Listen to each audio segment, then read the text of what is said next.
My initial reaction to this when I saw the aftermath, not the interview, but just how it was handled by the writers covering the team, was that it was handled well by them. I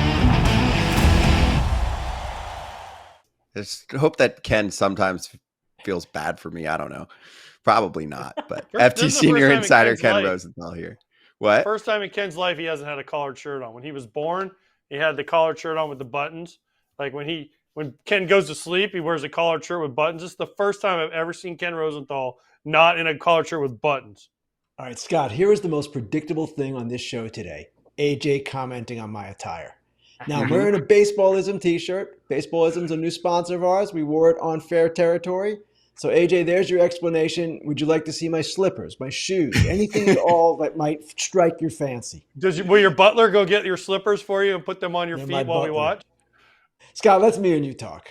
Yeah, exactly.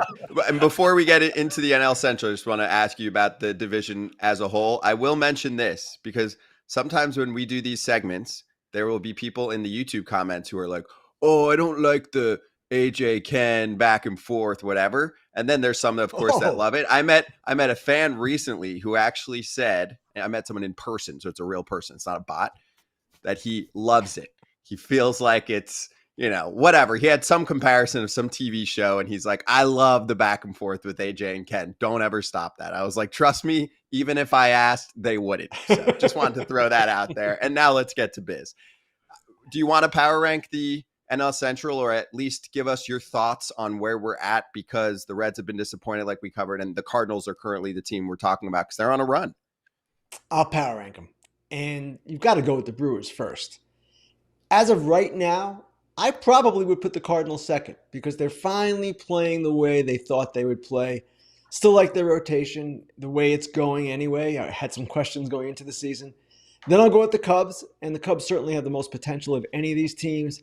Then the Reds, then the Pirates. And I know, yes, the Pirates have Skeens and Jared Jones, and that's great. Nick Gonzalez is playing really well. But with them, I'll believe it when I see it. And I guess you could say the same for any of these teams. But the Brewers have done this time and again. The Cubs have more established players than probably any of these teams.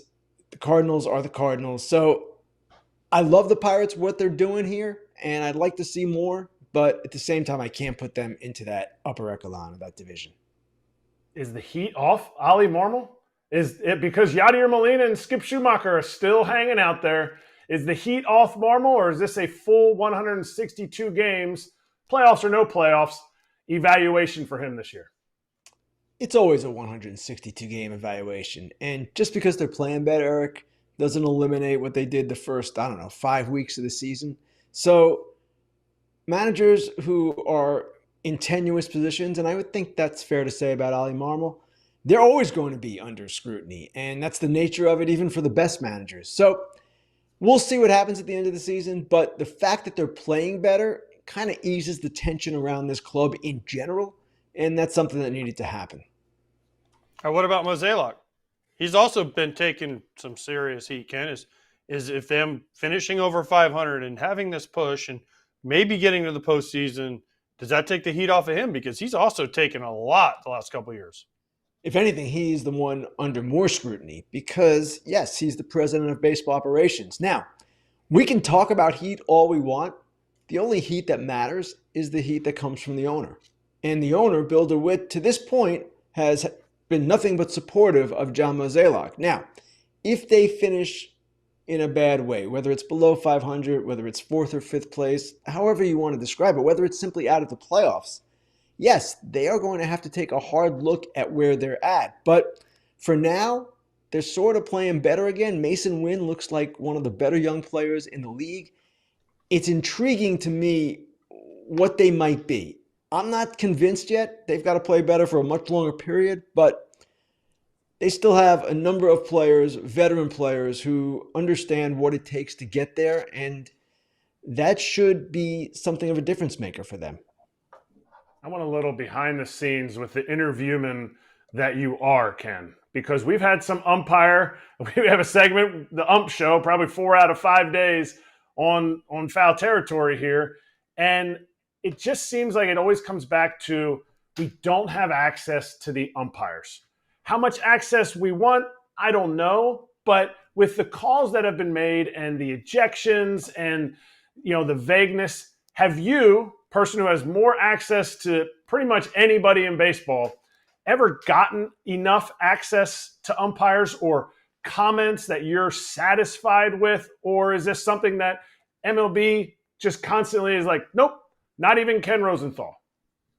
The way it's generally done, Eric, is that when a questionable call is made or a call that people want to know more about, understand better, then a pool reporter will be assigned one-on-one to talk to the umpire. That pool reporter will come from the press box. He'll be one of us, and he or she will ask the appropriate questions. Maybe that reporter will check with other reporters before going downstairs, but it's not a situation where they have press conferences. And maybe there should be more of that. I'm not sure. The pool reporter system, I hate to say this, it generally works out okay. You generally get answers to questions. So I don't know that system is broken necessarily.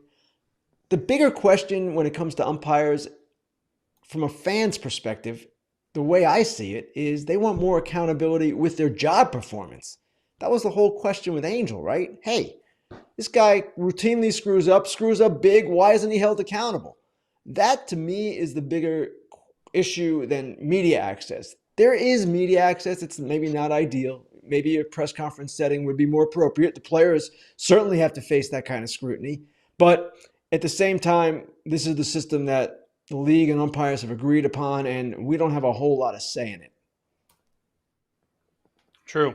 You're right. I wish there was more, but it is what they've collectively bargained, Ken, and we all know that collectively bargained things cannot be touched because it is collectively bargained. Now, players have benefited from that concept too, AJ.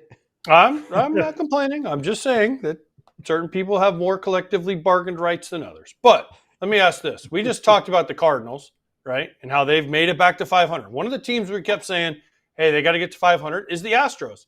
Well, they're playing the Mariners right now. The Mariners have won the first 3 of the 4. They're going for the sweep today.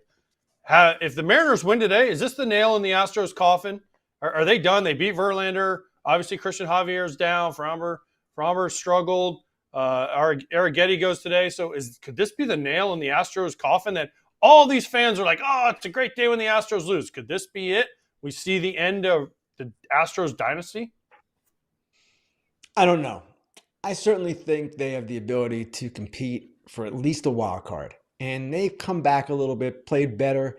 This series has been disappointing for them. Seattle's amazing. Their pitching is incredible. The starting pitching in particular. This team is tied for 29th in the league in runs scored. And yet they are who they are. They're leading the division. Admittedly, with the Rangers banged up and waiting for some injured guys and not playing particularly well. And the Astros not playing well either. But I will ask you this, AJ. If you were on the Astros right now and it was May 30th and I asked you, hey, man, you done? What would you say? You would never say that. You would never think that. And from an outside perspective, you might have that opinion. But one thing this game teaches all of us repeatedly is not to say a team is done, it's over, or anything like that, because so often things change. And when you're talking about that kind of scenario, the Houston Astros are a team where things can change because we've seen this time and time again from them. I don't think they're done. Okay, Ken. Just hold on, Scott. I got to get on Ken here for a second. First of all, I can officially say this real quick. White Sox done. Angels done. A's done. Marlins done. Duh. Rockies done. Okay, you said, oh, you can never say it's done. It's only May 30th. Those teams, they're done, Ken. Done. I agree with you. Those teams are done. I'm talking about more credible teams. Oh, there you go. Yeah. Ken said it. I didn't say that. Ken did. No, agree. Hey, AJ, did you say Mets done? For the literal person out there, yes, that is correct. I said that incorrectly. I think AJ knew what I was talking about, but he loves a little gotcha moment. He got me. Gotcha. AJ, did you say Mets? No, did you say Mets I done? missed the Mets because I was. Oh, he didn't say the Mets. No, they're not done, Ken. They did not say they were done. They said they are done. Closing the stands, but they are not done. They are done. So I know this was covered on Fair Territory, but we would like to dive into it as well. We spent a good amount of time at the top of the show going over this. There's still a lot of fan chatter that I think we should try to clear up. Some fans are like, oh, whoever was covering this, like, I'm friends with these people, so I can say Anthony DiComo, who covers the Mets, Steve Gelbs, who covers the Mets. Tough job to interview someone, have some confusion about what was said, and then you do your job. You go back and make sure that you clarify what was said. So what's your perspective on that part? Because I know you've been in situations like that before, and it can be tough. You've got to go back to him. There's a PR component, which I'm still confused about, because if there was something misconstrued, where's the interpreter? Where's the PR to help clarify this? My initial reaction to this when I saw the aftermath, not the interview, but just how it was handled by the writers covering the team, was that it was handled well by them because they didn't take the words at face value. They didn't play gotcha. They went back, it sounds like not once, but twice, to check whether they had that translated properly or whether they understood it properly. It was in English. Now, where the interpreter was and why this wasn't done in Spanish, I'm not sure. Jorge Lopez was obviously distressed in that moment. What he meant, what he didn't mean is almost incidental here. I know AJ said in the previous segment that guys don't always get DFA'd for throwing their glove in the stands, but he threw it in the stands, then said he regretted it or didn't regret it, and basically said he didn't talk to the Mets people when he had. They had reason to DFA him. They can DFA him for that. I have no problem with that. And I understand fans out there saying, hey, these guys have to be treated better, the players, as far as media is concerned. But in this case, it sure seemed to me that the writers did try to go back and clarify. Again, not once, but twice. And I'd be the first to say if I thought there was something handled wrongly there by our people, the writers. But it didn't sound like it. And the question I have, guys, is, yes, where was the interpreter? They have a good interpreter, and he does a really good job. And I don't know why things got lost in the translation that should not have been. This should have been really clear what was meant. And they went back and he said he meant to say he was the worst teammate on the worst team. And now this morning he put out an Instagram saying that's not what he meant. It's an unfortunate circumstance because here's a guy, he's trying, he's speaking English, and he's dealing with reporters. But I'm just not sure where the wires were crossed there. I want to make one other point on Lopez, and we made this point on Fair Territory as well. It's a guy who stepped away last season for a little bit with mental health issues. I'm not sure if there's anything going on now. I understand he has a child who's ill. This all has to be factored into the equation as well. And I don't know what the Mets exactly were thinking, why they felt this move was necessary. But at the same time, when a player conducts himself like that in New York, it's not going to go well. I mean, our guy said other players have done things, have had frustrating actions, and if it was a superstar, obviously nothing happens besides maybe a little chat behind the scenes. I just felt like it was too harsh. I mean, on the personal opinion side of things, like, sure, the guy's not having an incredible season, but he's certainly serviceable as a major league reliever. Is this not a moment to have a little behind the scenes conversation with someone? I mean, he, as far as I know, has always been spoken about really highly. Kratz said he's one of the best teammates he's had. Yes. So I just feel like when a team is going through it like this right now, is this just an easy out for them to be like, well, we don't accept this. This is an easy out. Yeah, it's absolutely an easy out for them. And Scott, it easily could have been handled the other way. You're absolutely right. They could have said, listen, Jorge's had some issues off the field. We are sympathetic to what's going on with him. He had a bad day, and we're going to go forward. For whatever reason, and we don't know what else might have been going on behind the scenes here, we don't, they chose to make this decision. This decision is not indefensible based on what happened. You can certainly DFA a guy for less than this, but at the same time, could they have chosen another course? Sure they could have, no question. All right, Ken. So one good thing about this, though, no one's talking about the Mets getting their ass kicked by the Dodgers for 3 straight games. So everyone's talking about this. So or being 11 part of the Mets or play. being 16 games out of first place, or 6 out of the wild card, or failing in Steve Cohen's 4th year of this 5-year plan. Yeah, no one's talking about that.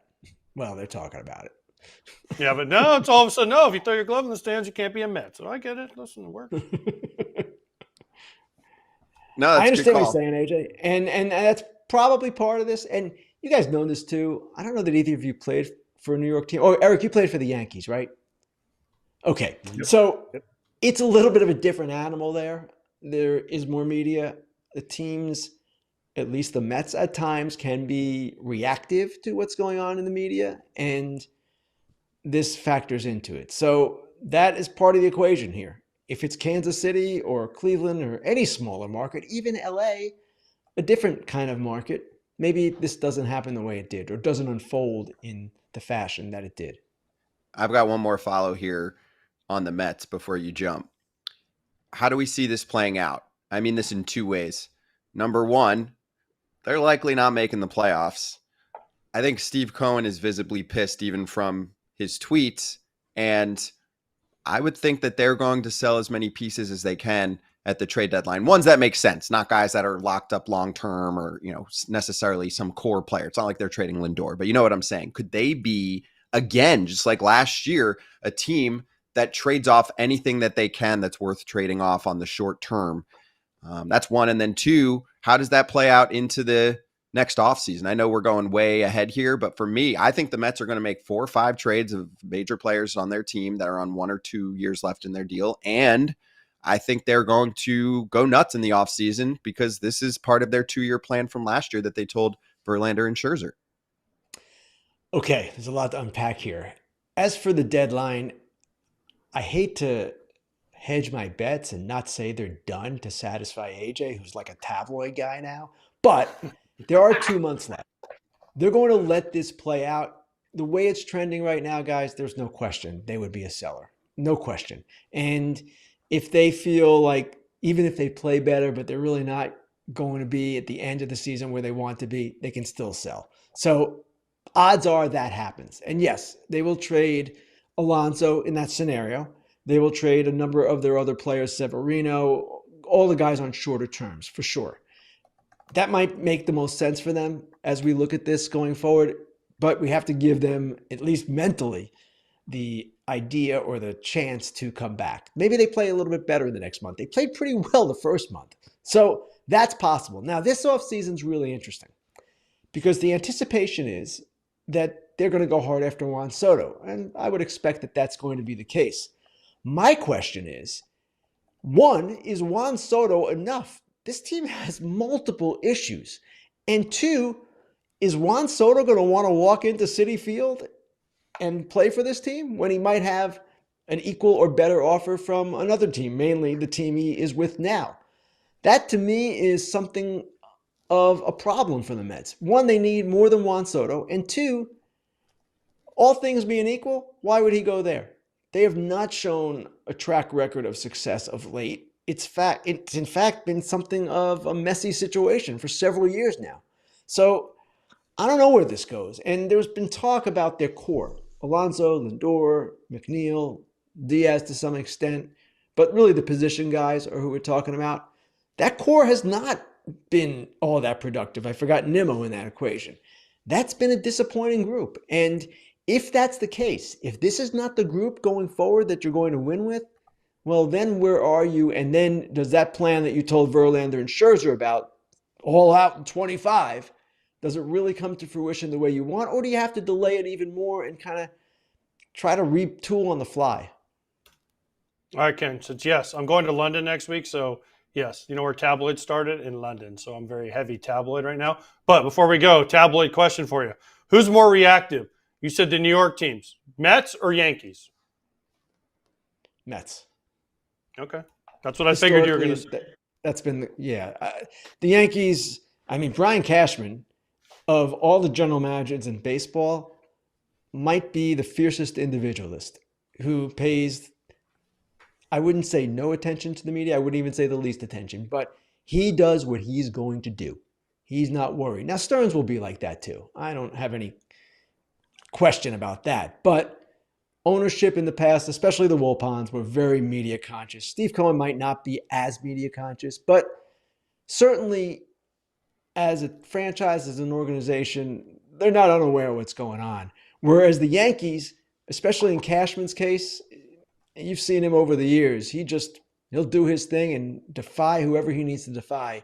That's how comfortable he is after a quarter century as their general manager. Good call. Good combo. Ken, thank you so much. Hey, everybody. Be sure to like and subscribe for more content. We're back here every weekday, all year long, so do not miss an episode. The videos are coming in all day. Here's another video you might enjoy. Baseball the way it should be covered.